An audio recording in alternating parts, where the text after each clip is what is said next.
Raquel. A backstory to this case. So this is part of the integration that we're doing for Sunbelt from outbound candidate files coming from CBAT into Workday. So you're looking at Lon Chaney here, and we have two separate files because this is pre-auto dedupe. That's why they're not consolidated. However, you can see that we have records of Lon Chaney tied to 9821 and subsequent 9821 down here, or a duplicate applied twice, and then 9768. So we have records of Lon Chaney tied to two requisitions essentially. Now we've had so many data resets that I believe we're up to speed in terms of like what data we should be reviewing when we are running through user acceptance testing. However, the client is saying that when we triggered a candidate file of Lon Chaney into Workday recently, I believe on the 24th, they're showing records of Lon Chaney tied to 2019-9831. And clearly this is 9821 and 9768.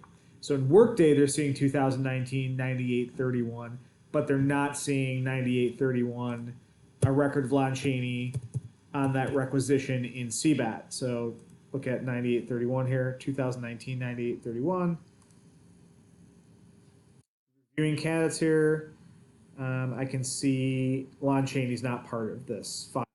I think it's probably just something to do with the data reset. I have a feeling that somehow their record that they have is previous to a data reset, and that's why he came into Workday, and that's why they don't see it in CBAT. That logic seems to be logical, right? It seems to make sense that you would have a record in Workday but not CBAT because we removed all the data.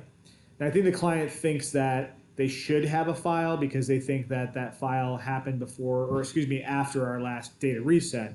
I'm not entirely certain, but the only way I can really troubleshoot this is if we look at any backlogs of the system. So I'm wondering if there's a way to look at previous data reset files and just check Lon Chaney in the database to see if he in effect is at any point tied to this 2019-9831 requisition. I think that's actually what's happening. I don't see how they could have integrated from or traveled from CBAT into Workday on the wrong requisition.